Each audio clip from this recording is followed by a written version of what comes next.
Hi, and welcome to Vanished Stories. Before tonight's story begins, take a moment to like the video and subscribe, but only if you genuinely enjoy what I do here. Let me know in the comments where you're tuning in from and what time it is for you. It's always fascinating to see who's joining us from around the world. The Whispers of the Dying Reich. Spring of 1945. The Third Reich coughed its dying breath. Cities, once proud and bustling, lay eviscerated, their skeletal remains reaching for a smoke-choked sky. Railways, the arteries of a collapsing empire, were severed, twisted metal monuments to a war lost. The German army, once an unstoppable force, now crumbled like ancient stone before the relentless tide of Allied forces. Yet, amidst this apocalyptic panorama, in the shadowed embrace of the Harz Mountains, where ancient mists cling to rugged peaks and forests swallow the very concept of sound, one of the war's most profound and chilling disappearances was about to unfold. Colonel Hans Adler, a name whispered with a mixture of awe and fear. Decorated, disciplined, and with an intellect that cut like a razor's edge, Adler was a man forged in the crucible of conflict. He commanded a remote outpost nestled outside the quiet village of Braunlage.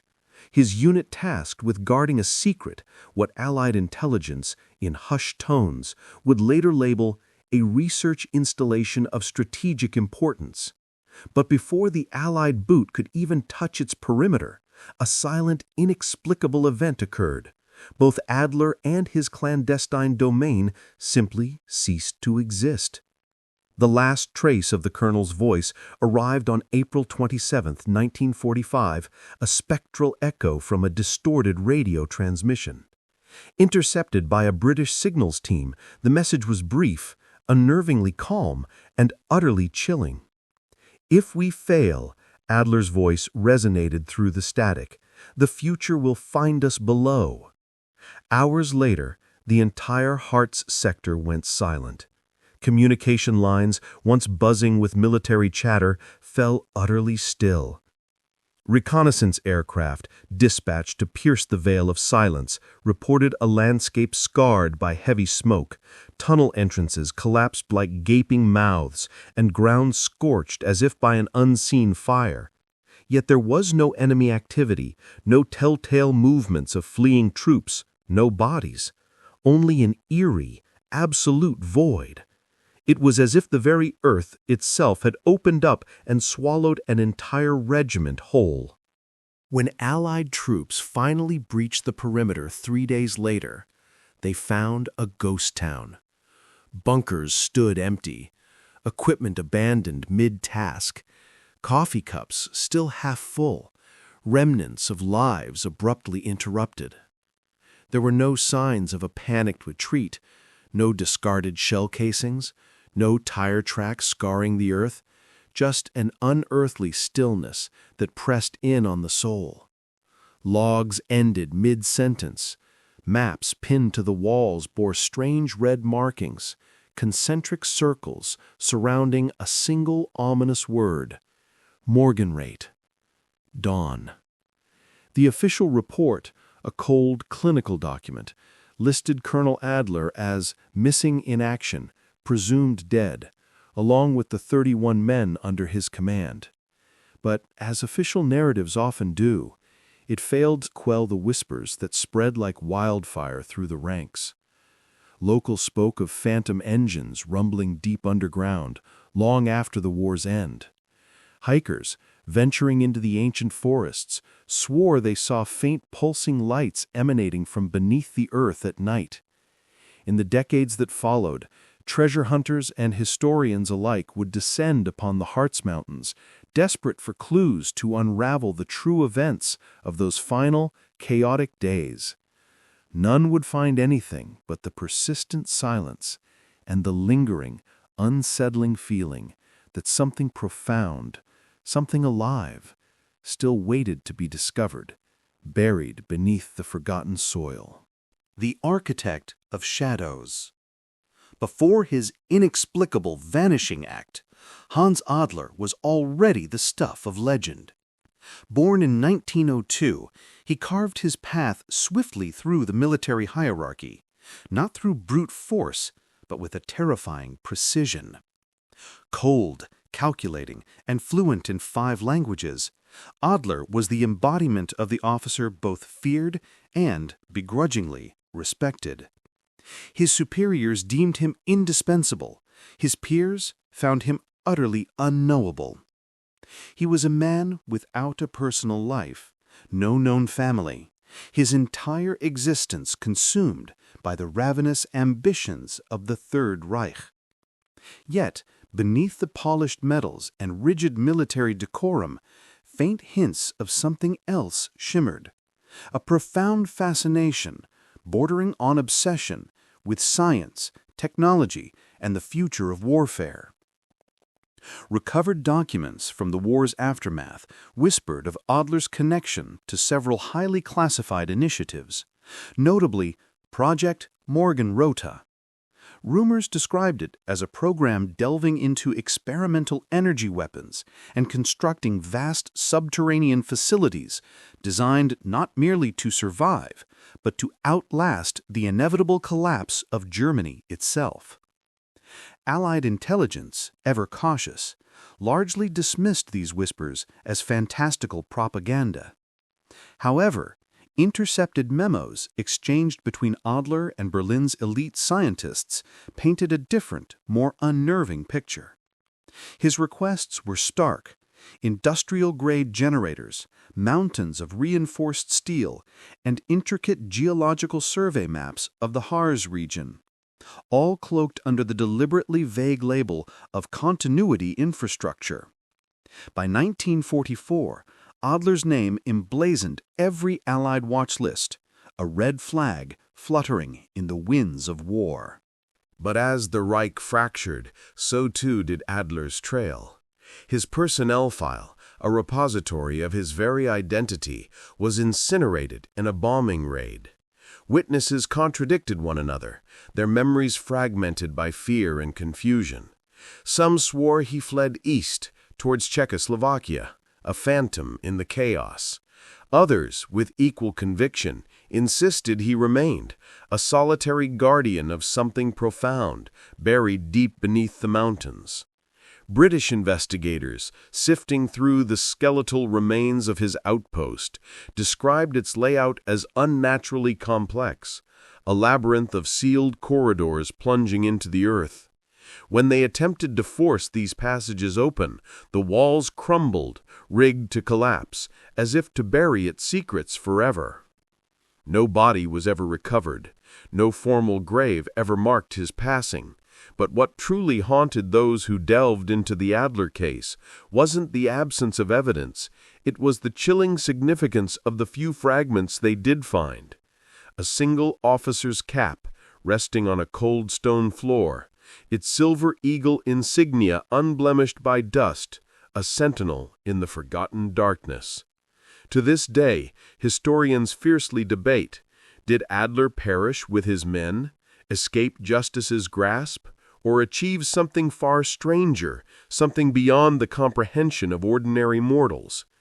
In the spectral landscape of post-war Germany, his name transmuted into myth, whispered in smoky taverns and on hushed late-night broadcasts as Der Geister Oberst, the ghost colonel. And the deeper one looked into his chilling tale, the clearer it became.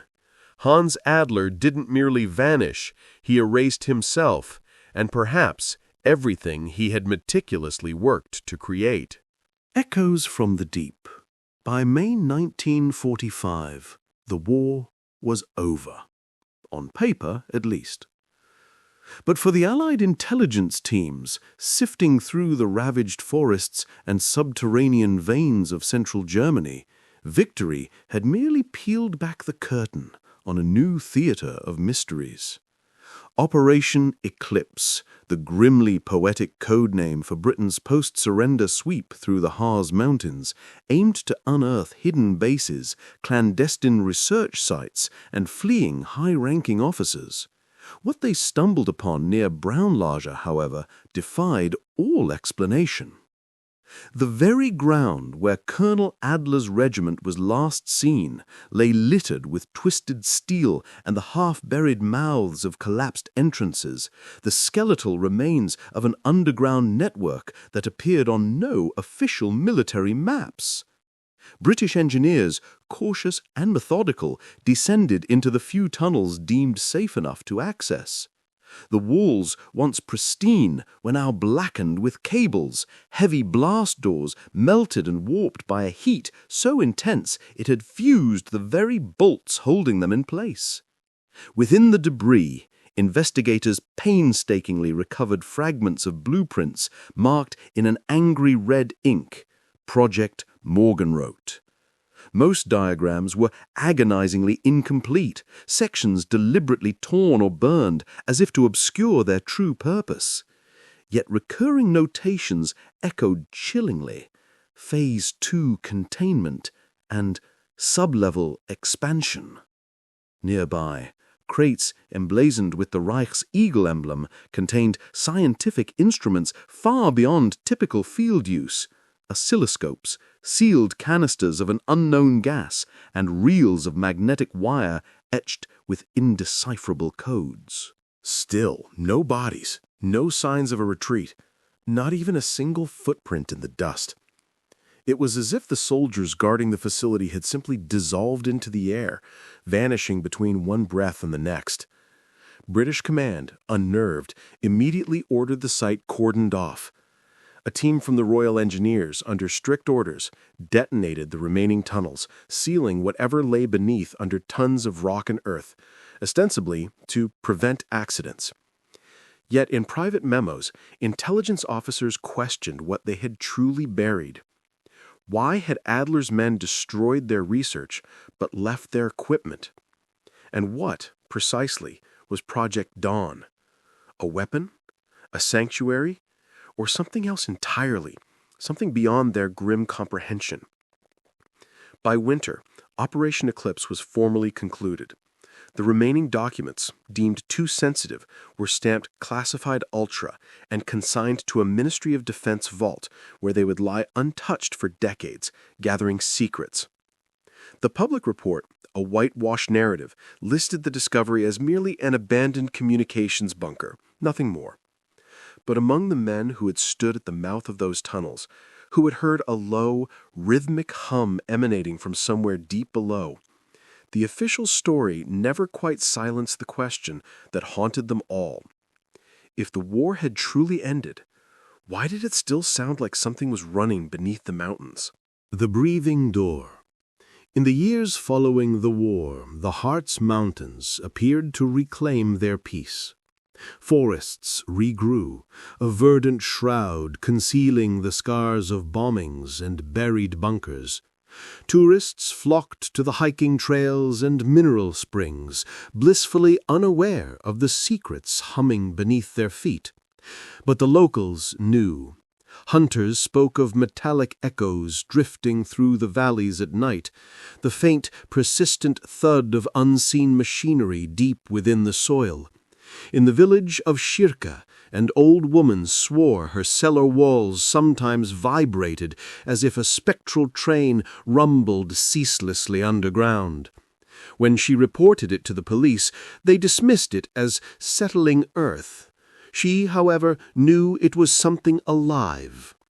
By the 1950s, scavengers began combing the hills for wartime relics, helmets, medals, spent shells. Some returned with more than mere souvenirs. A group of teenagers exploring a collapsed tunnel near Braunlage discovered a section of wall where iron insignia had fused directly into the rock, as if melted by an unimaginable heat. Another lone searcher unearthed a rusted Geiger counter that still clicked faintly in his trembling hands. A radiation test conducted years later revealed trace contamination in the surrounding soil, a silent, inexplicable testament to an unseen force. Then came the legend of the breathing door. In 1962, a hiker named Ernst Keller vanished for 2 days in the labyrinthine forest near Torfhaus. When he reappeared, dehydrated and trembling, he recounted a chilling tale. He had followed a narrow, overgrown path up a steep ridge, only to discover a vast slab of metal embedded directly into the cliffside. It was warm to the touch, he claimed, and seemed to pulse softly, as if exhaling a slow, deliberate breath. He tried to pry it open, but before he could, a deep, resonant hum filled the air, and he lost consciousness. Authorities, predictably, dismissed it as heat stroke, but Ernst Keller never ventured near those mountains again. Over time, these accounts wove themselves into local folklore, dark ghost stories whispered in dim taverns on stormy nights. The war had left its ghosts, people would say, and some still worked their endless shifts below the ground. Yet with every passing decade, someone new would swear they had heard the same sound, a low, rhythmic vibration, steady as a heartbeat, emanating from the sealed earth. Whether it was a trick of nature or the echo of something profoundly man-made, no one could truly say. The mountain guarded its secret, and those who listened too closely often found it listening back. The convoy into the earth. For decades, the disappearance of Colonel Adler and his men was relegated to the casualties of chaos, another phantom swallowed by the fog of war. But in 1997, the clandestine opening of Soviet wartime archives revealed a fragile thread that would twist the entire story into something far stranger, far more sinister. Among hundreds of yellowing field reports and intercepted communiques, one document stood out, dated April 15, 1945, from a Red Army observation post near Leipzig. It detailed a column of 12 unmarked German transport trucks moving west under the cloak of deepest darkness. The convoy, heavily escorted by armed SS personnel, carried sealed crates of scientific materials and an unspecified number of unknown passengers. Their destination? The enigmatic Harz Mountains. A follow-up dispatch chillingly noted that Soviet reconnaissance aircraft attempted to track the convoy the following day, but lost visual contact as it plunged into a heavy, unnatural fog. None of the vehicles were ever seen again. No wreckage, no surrender, nothing. Western intelligence had remained utterly oblivious to this report until its emergence more than 50 years later. When analysts painstakingly compared the coordinates with declassified British reconnaissance imagery from April 1945, they uncovered something truly chilling. Faint tire tracks leading into a valley near Brown Lodge, and none, absolutely none, leading out. The terrain there was a maze of cave systems, many natural, some brutally expanded by wartime mining. Yet surveys conducted after the war showed no evidence of a tunnel large enough to accommodate vehicles. The earth, it seemed, had sealed itself clean. What exactly had those trucks been carrying? Inventory manifests, unearthed in yet another Soviet dossier, listed equipment specifically requisitioned by Colonel Adler only weeks before the fall of Berlin. Diesel generators, steel drums of coolant, and containers ominously marked with hazard sigils. One cryptic line referenced Project Morgenrot, Phase 2. Historians wildly speculated the cargo might have included experimental engines or terrifying prototype weapons. Others, delving into darker realms, whispered of something more metaphysical, occult research, psychic warfare, or whatever desperate hope the Reich had clung to for its new dawn. In the early 2000s, satellite analysis of the same region revealed a series of geometric depressions on the forest floor, eerily symmetrical, like the perfectly aligned pattern of parking bays. They matched the exact scale of military trucks. Geologists confirmed the soil above these depressions was denser than the surrounding ground, as though deliberately reinforced. The data coalesced into one impossible question. Had the convoy simply driven into the mountain?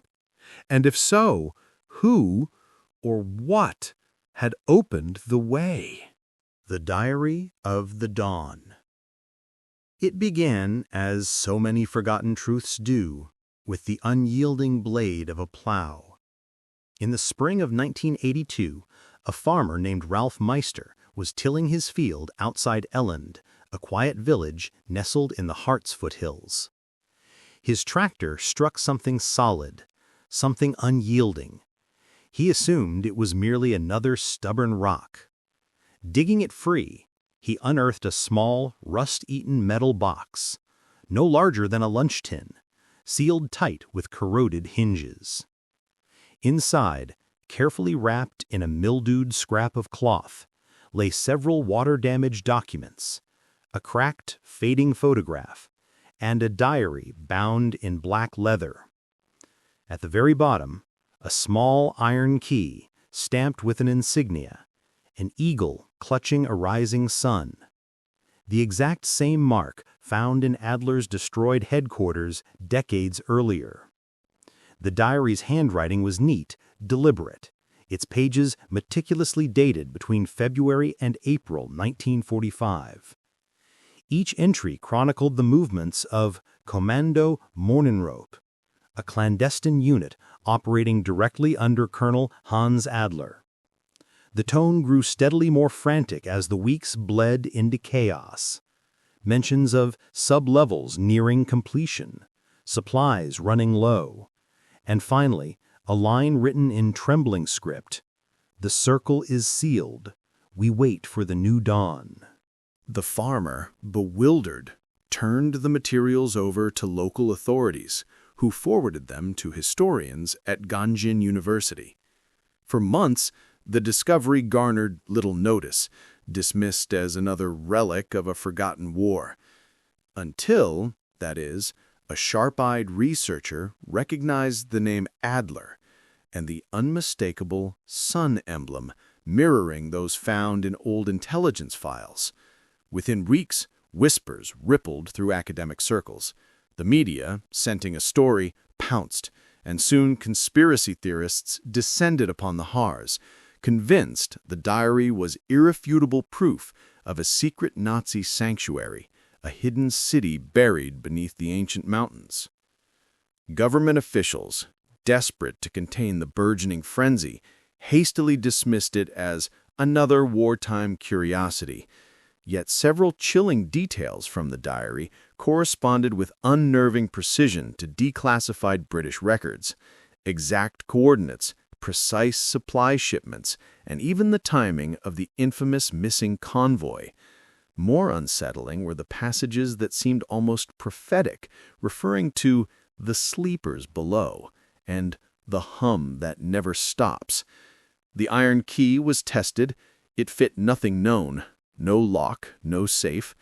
But metallurgists confirmed it was forged from an unusual alloy, high in tungsten and nickel, typically reserved for experimental machinery. When journalists pressed officials on the whereabouts of the box, they were told it had been misplaced in storage.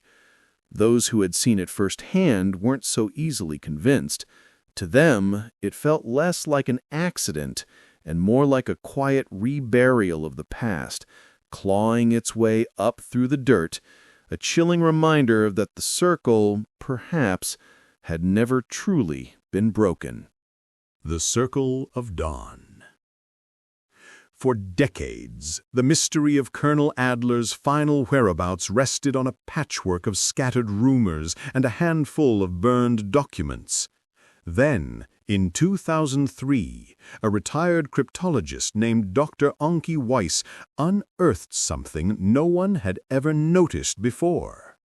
While meticulously reviewing high-resolution scans of Adler's recovered diary, she spotted faint indentations beneath the visible writing, impressions left by a stylus or pencil pressed from the opposite page.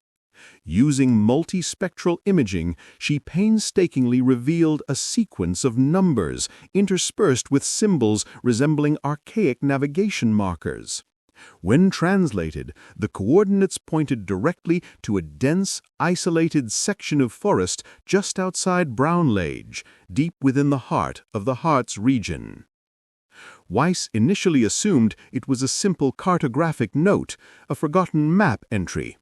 But when she cross-referenced it with wartime maps, the coordinates didn't align with any known installation or structure.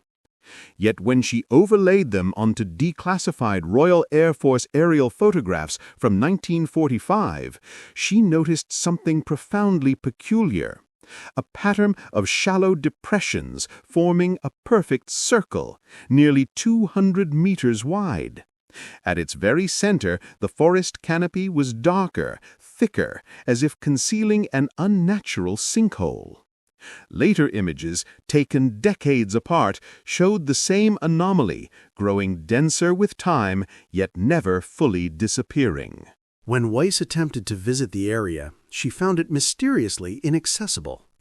A newly erected chain-link fence surrounded the perimeter, adorned with official-looking government placards warning of ecological restoration work. Locals, however, whispered a different story. They claimed the barrier had appeared overnight, guarded for several weeks by unmarked trucks. Those who dared to approach reported hearing faint, mechanical sounds beneath the soil, a rhythmic hum like distant turbines. Weiss presented her findings to a university panel, but her proposal for excavation was denied without explanation. Within months, her grant funding mysteriously vanished. Officially, the area was classified as a sensitive wildlife preserve. Unofficially, it became a dead zone. Yet curiosity, like a buried seed, never truly sleeps. Amateur historians began to trade the coordinates in secret online forums, comparing the topography to sketches found in the so-called Morgenroad files. Everything aligned: the missing convoy, the sealed tunnels, the supposed underground hum. To most, it was a mere coincidence, a tantalizing yet ultimately meaningless confluence of data. But to a select few, those who had relentlessly followed Adler's spectral trail for years, it was undeniable proof of something profoundly buried, something meticulously built to last. They christened it the Circle of Dawn, and they believed with a chilling certainty that it was still there, waiting for someone bold or foolish enough to break it open. The Awakening. Nearly 80 years after Colonel Adler vanished into the silent earth, technology finally began to catch up with his enduring ghost. In the summer of 2024, a small, intrepid group of urban explorers, boldly calling themselves the Harz Anomaly Research Division, or RARD, announced their audacious plan to survey the restricted Brick Forest. Led by Lucas Brandt, a former geology student with an insatiable hunger for the unknown, the team deployed cutting-edge portable ground-penetrating radar and drone-mounted LiDAR scanners, determined to map what the government stubbornly refused to acknowledge. Their sophisticated equipment almost immediately began picking up dense, unmistakable metallic reflections nearly 30 meters below the surface. Long corridors, perfectly square chambers, and what looked unmistakably like a rail line vanishing into solid rock. "It's not a cave," Brent whispered, his voice hushed with awe and fear in one of the recordings. "It's engineered." Over 3 nights, they meticulously documented everything. Faint magnetic interference, low-frequency vibrations that spiked inexplicably near midnight, and even the unsettling echo of hollow space beneath their very feet. On the 4th night, one of their drones captured infrared footage of an astounding anomaly. A rectangular outline, perfectly symmetrical, half buried under centuries of moss and roots. When the team cautiously dug around it, they uncovered what appeared to be a reinforced steel door, its surface etched with corrosion, yet still bearing the faint, chilling engraving of the rising sun. They didn't try to open it. They didn't get the chance. According to the surviving members' frantic testimony, the ground beneath them began to vibrate violently. A deep, mechanical hum, steady and pulsing like breath through a colossal lung, rose from the earth. Spooked, terrified, they frantically packed up and fled, leaving behind one of their precious data drives in their panicked haste. Within days, snippets of the footage, like digital ghosts, appeared online. Grainy images depicting the door, the mysterious rails, and a vast, subterranean chamber lined with rusted girders. The clips spread like wildfire across Reddit and YouTube before vanishing as abruptly as they appeared, taken down under dubious claims of copyright violations. Only a few frames survived, mirrored and re-uploaded by anonymous users across the darker corners of the internet. In one of them, for just half a second, a symbol was unmistakably visible on the corroded metal surface, an eagle clutching a rising sun, Adler's insignia. Official agencies never acknowledged the footage. Journalists who reached out to the HARD team found most members unwilling to speak, their voices hushed with a palpable fear. Lucas Brandt, the leader, simply offered a cryptic, chilling statement. "We saw something that wasn't supposed to be found, and someone made sure we didn't find it again." Whatever was hidden beneath Braunlage had stirred once more, and for the first time in 80 years, the world was finally, terrifyingly, listening. The Guardian of the Dawn. For months after the HARD footage mysteriously vanished, only tantalizing fragments of truth drifted through online forums. Still frames, pixelated outlines, and a faint emblem that kept historians locked in furious debate. Most dismissed it all as an elaborate hoax, but one man refused to let it go.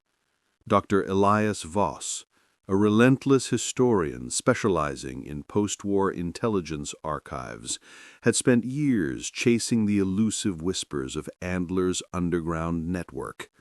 When he recognized the insignia on the leaked footage, the same eagle and rising sun found in declassified MI6 reports, he knew, with an unshakable certainty, that he had to follow the coordinates himself. By early autumn, Voss was in Braunlage. Using leaked GPS metadata, painstakingly buried in one of the few surviving clips, he triangulated the exact site to a steep slope deep within the restricted forest. The air hung heavy with the scent of pine and damp earth, the ground uneven and overgrown, yet showing no signs of recent disturbance. But after hours of relentless searching, his metal detector emitted a sharp, triumphant ping against something solid, a dull, resonant sound beneath the moss and soil. Clearing the surface, he revealed a steel hatch, nearly 2 meters across, meticulously camouflaged by decades of dirt and roots. Its hinges were fused, its handles sealed by corrosion, but its edges were unmistakably man-made, a defiant testament to its hidden purpose. With the help of a local engineer, Voss rigged a makeshift pulley system and, with a groan of ancient metal, forced the hatch open. A rush of stale primordial air hissed upwards, thick with the stench of oil, iron, and something far older, a decay preserved too long. The opening revealed a narrow spiral staircase, its metal slick with condensation, vanishing into total darkness. When their flashlights finally pierced the gloom, the walls glittered faintly with frost, as though the cold itself had never truly left this place. Step by agonizing step they descended. The deeper they plunged, the quieter the world above became, until it was utterly silenced. 40 steps down, the temperature plummeted sharply. 60 steps, and the air grew dense, metallic, pressing in on their chests. At the very bottom, they found it, a heavy blast door, emblazoned with Adler's unmistakable insignia, its paint flaking, but otherwise intact. The door groaned open on ancient hinges, and their beams of light fell across a sight that rendered the entire group silent, awestruck. The chamber beyond was perfectly preserved. Desks lay covered in maps. Lamps stood upright. Dust lay utterly undisturbed, a perfect blanket of time. A clipboard lay on the floor, dated April 28, 1945. One corner of the room was stacked with crates bearing the words Projekt Morgenröte, Phase 2. Everything was frozen in time, as if the men who had once worked there had merely stepped away for a moment. The war had ended above. Down here, it had simply paused. The heartbeat below. The deeper they explored, the stranger, the more unsettling it became. The bunker wasn't a ruin, it was a time capsule, sealed against the relentless march of decay. Maps lay pinned to corkboards, their edges crisp despite the years, each one detailing the surrounding mountains with military precision, annotated with red lines that converged towards a single, recurring symbol, a rising sun. Along the walls hung gas masks, their glass lenses fogged but unbroken. Uniforms, neatly folded, bore Adler's insignia, the same winged sun meticulously stitched into every sleeve. There were no signs of struggle, no bullet holes, no evidence of collapse. It was as though the entire place had been deliberately preserved, waiting for its appointed discovery. Then came the mural, painted across the far wall in bold crimson strokes. Morgenröte begins below. Beneath the chilling words, the image of the sun cresting, not above a horizon of black mountains, but descending into the earth, its rays piercing the very soil. The crates stacked beneath the mural were labeled with serial numbers long missing from Allied recovery logs. Assets marked unaccounted for since 1945. Inside were rusted instruments, fragile vacuum tubes, and glass canisters filled with a yellowish viscous residue. Some contained rolled papers, sealed with wax and stamped with the initials H.A. Others rattled faintly, as if holding metallic fragments of an unknown nature. Near the command desk, Voss's flashlight beam caught something profoundly out of place. A human shape slumped over, its uniform still immaculate. A skeletal hand rested on a manual typewriter.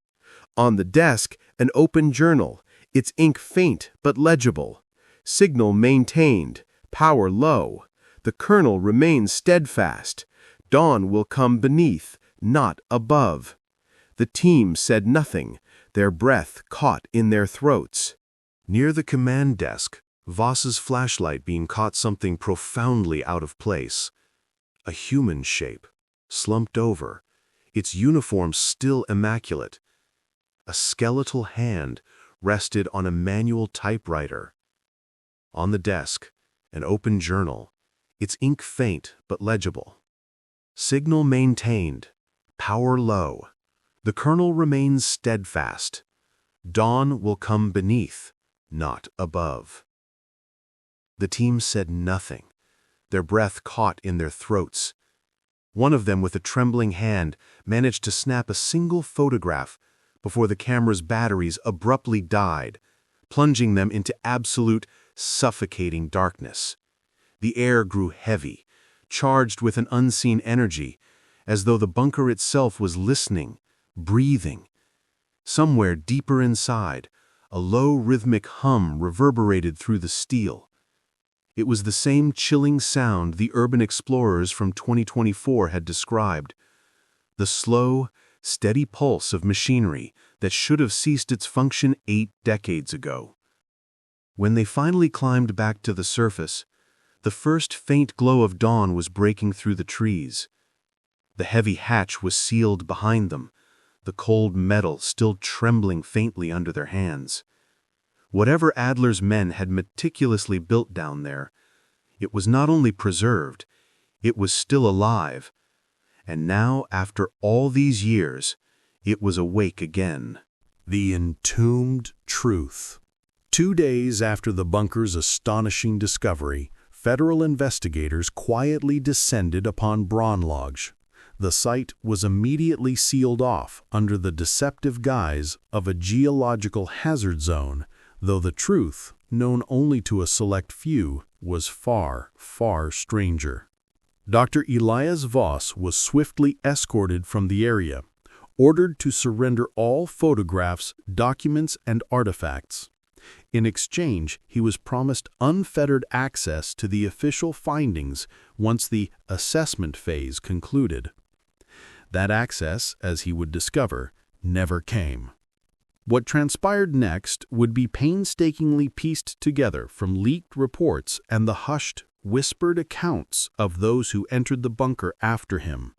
When specialists from the Federal Archive and Bundeswehr Engineering Corps finally descended into the rediscovered depths, they uncovered a fully intact communications chamber connected to a generator that, impossibly, still held a faint, lingering electrical charge. In the corner sat a reel-to-reel recorder, its spools intact, its magnetic tape brittle with age, but miraculously recoverable. Technicians painstakingly restored the device and played back its final, chilling recording. The room reportedly went utterly silent as the hiss of static filled the air, followed by a voice, measured, calm, unmistakably German. Berlin has fallen. We remain loyal. Project Dawn continues beneath the earth. The date? April 30th, 1945. The very same day Hitler's death was publicly announced. There were more recordings, each one shorter, more desperate than the last. One officer reported rapidly decreasing oxygen levels. Another mentioned a strange pulsing light from the lower chamber and reduced morale among the men. The final tape ended with a phrase whispered so quietly that analysts could barely make it out. "We will not ascend." After that, only silence. No sign of a power failure, no abrupt cutoff, just the lingering empty hiss of dead air. Forensic teams discovered definitive signs that the heavy blast doors had been meticulously sealed from the inside. There was no evidence of forced entry, no spent cartridges from desperate last stands, no footprints leading out. The investigators, with a growing sense of dread, realized the bunker hadn't been abandoned at all. It had been deliberately, meticulously entombed. Why would Adler and his men choose to seal themselves underground, to embrace a subterranean oblivion while the world above them collapsed in fire and ash? Historians speculated they saw themselves as zealous guardians of their research, stoic protectors of something too dangerous to ever fall into Allied hands. But one detail, a persistent, unsettling truth, bothered even the most hardened skeptics. The internal generator still emitted a faint, mechanical pulse, as if something deep within the mountain's belly was still drawing power, still operating. The bunker, they realized, had been merely asleep, not truly dead. And that old message looping through static and shadow carried a chilling, inescapable truth.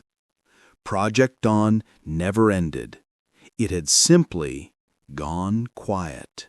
The frozen lab. When the investigators pushed deeper, beyond the main operations room, they entered a second, even more heavily secured sector. It lay sealed behind a reinforced pressure door. Behind it, a labyrinth of laboratories unfolded before them, defying all expectations. These were not crude, makeshift wartime workshops, but sterile chambers, clearly designed for advanced, cutting-edge research. Despite the passage of decades, the air inside was strangely cold, almost refrigerated. Frost clung to the pipes like ancient lace, and a fine ethereal film of ice covered the delicate instruments, as though the entire bunker had been preserving itself in a state of cryogenic suspension. Along one wall stood a series of baffling prototype devices, intricate coils of copper tubing, vast vacuum chambers, and gleaming glass cylinders wired to dormant consoles. One imposing machine resembled a generator, but emitted a faint, persistent electromagnetic field even after 80 years of dormancy. Labels on the equipment read, Morgan wrote, "Energy conversion." Energy conversion. The implication was absolutely staggering. On a nearby desk, investigators found stacks of notebooks written in Adler's own precise, elegant hand. The entries spoke of die Fortsetzungsphase, the continuation phase, and nach Kriegswiederauftauchen, post-war reemergence. The notes meticulously described the preservation of personnel, invaluable data, and power sources until the time of restoration. Some chilling passages even hinted at a sustained light reaction capable of generating near infinite power, a technology that wouldn't be publicly theorized until decades later. Deeper still, they uncovered storage crates containing even more mechanical prototypes and metallic fragments that defied any known identification. One bore an inscription etched directly into the steel, "For the Dawn." Within hours, the entire tone of the investigation shifted, growing tense and secretive. Military intelligence agents arrived unannounced, escorted by plainclothes officials who immediately ordered containment protocols. Certain notebooks and devices were swiftly crated and removed before any photographs could be taken, before their true nature could be documented. Official reports later described the contents as unstable munitions, though the scientists present swore none of it resembled weaponry. The rest of the lab was summarily sealed behind thick, welded steel plates. No further excavation was permitted. Unofficially, personnel were strictly instructed not to speak of what they'd witnessed. But one anonymous engineer later claimed to have watched, transfixed, as one of the confiscated crates was loaded onto a black, unmarked truck bearing NATO insignia. Inside, he glimpsed a glass cylinder, glowing faintly from within, a cold, unearthly light pulsing like a silent heartbeat. Whatever the Reich had meticulously built in those final, desperate days, it had not died with its makers. It was still waiting, humming beneath the frost, patient as the dawn it was meant to bring. The Circle of the Dead. When excavation belatedly resumed, forensic experts were granted severely limited access to the lower corridors of the bunker, what the engineers now ominously called Sector 3. The deeper they descended, the stronger the metallic odor became, mingled with something older, more visceral, rust, oil, and the decay of flesh, eerily preserved by the cold, dry air. The first chamber they opened appeared to be a meeting room of sorts. Its walls were lined with faded banners, each marked with the chilling emblem of the rising sun. In the very center lay 14 skeletal figures, still dressed in the tattered remains of Wehrmacht uniforms. The bones were brittle, bleached white by the sterile air, but the positioning of the bodies was unmistakable. They were seated upright, forming a perfect macabre circle. None bore gunshot wounds. None showed any evidence of struggle. On the ground before each skeleton lay a sidearm, cleaned and polished, but utterly unfired. It was as though they had gathered deliberately, awaiting orders that never came, or perhaps awaiting a passage. In the precise middle of the circle rested a uniform, folded with ceremonial care. The insignia on its collar proudly proclaimed Oberst Hans Adler. Beside it, a rusted Luger pistol, its magazine full but with one round conspicuously missing. Beneath the weapon lay a single sheet of paper, water-stained yet still legible. The dawn is not above, but within. We will join it below. DNA analysis grimly confirmed what the inscription suggested. Adler was among the dead. But something didn't quite fit. The remains attributed to Adler inexplicably lacked a skull fragment consistent with a self-inflicted gunshot. And the missing bullet, the one that should have ended his life, was never recovered. Forensic teams also noted the strange uniformity of the scene. The circle's geometry was exact, precise to the centimeter.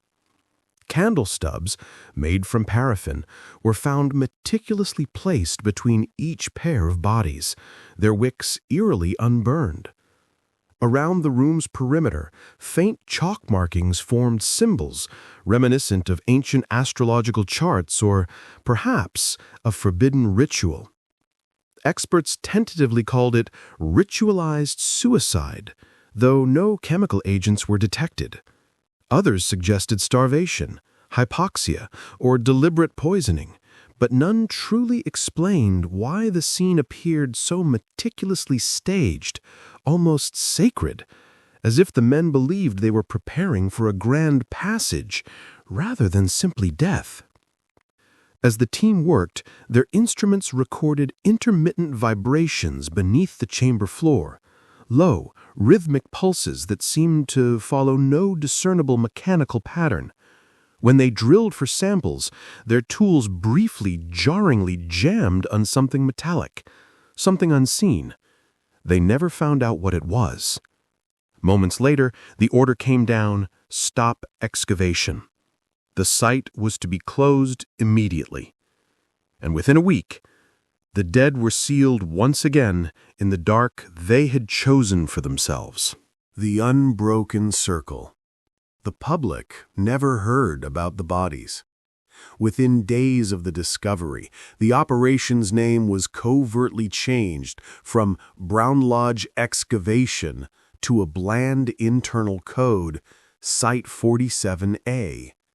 Reports were reclassified, buried under layers of secrecy, and all civilian personnel were required to sign lifetime non-disclosure agreements.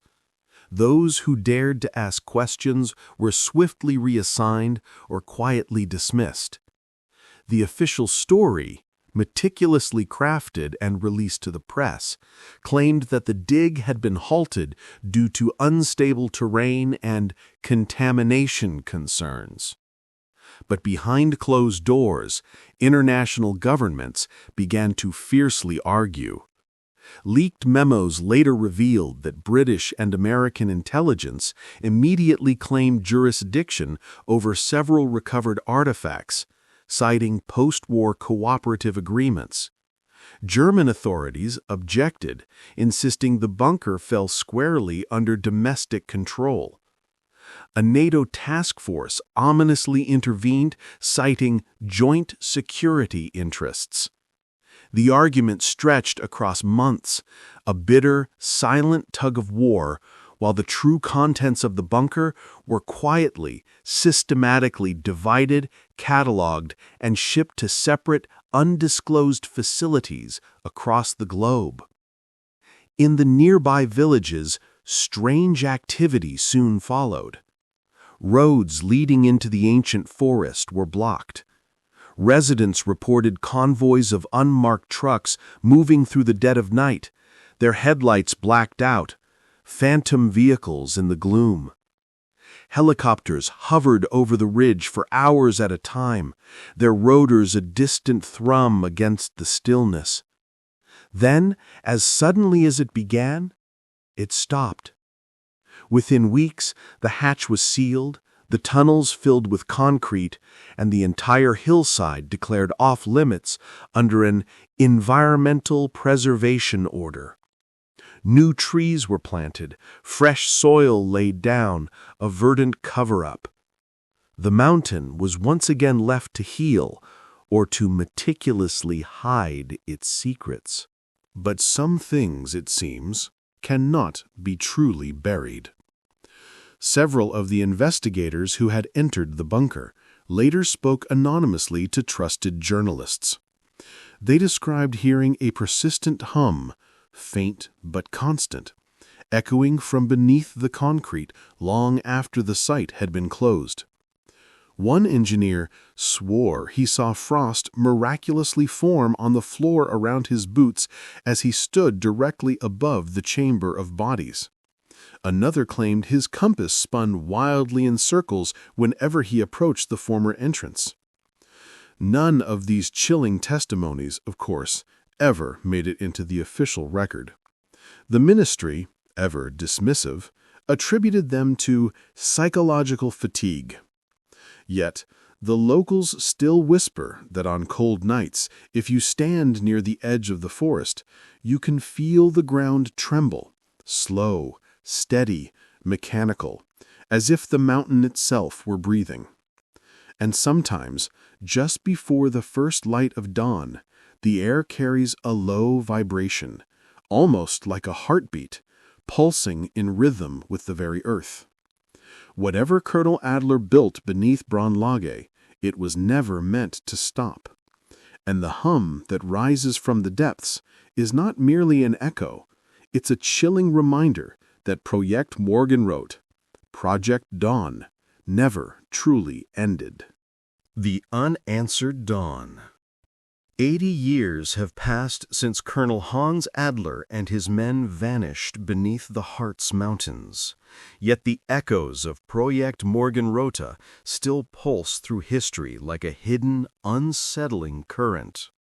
Files remain hermetically sealed, testimonies are redacted into meaningless fragments, and witnesses are long gone, their stories fading into the mists of time. What little has surfaced is fragmented, shattered pieces of a vast puzzle that stubbornly refuse to fit together. But one truth, chilling and undeniable, endures. Whatever Adler built in those final, desperate days of the war, it was never meant to be found. Historians have grappled with decoding the project's true purpose for decades. Some believe it was Germany's final, desperate attempt at a doomsday weapon, an underground energy reactor meant to power a last, defiant stand against the relentless Allies. Others argue the research transcended the brutal confines of warfare. In the recovered notebooks, Adler often wrote not of fleeting victory, but of continuation, as if he truly believed his work would outlive him, guiding the world into a terrifying new era. His equations and blueprints referenced concepts that wouldn't appear in mainstream science until the 1960s: magnetic confinement, plasma stability, and sustained reaction chains. Was Adler on the very verge of developing cold fusion, an energy source capable of reshaping human civilization itself? Or had his ambitions drifted into something far darker? Something dangerously beyond the accepted boundaries of science, venturing into the esoteric and the forbidden.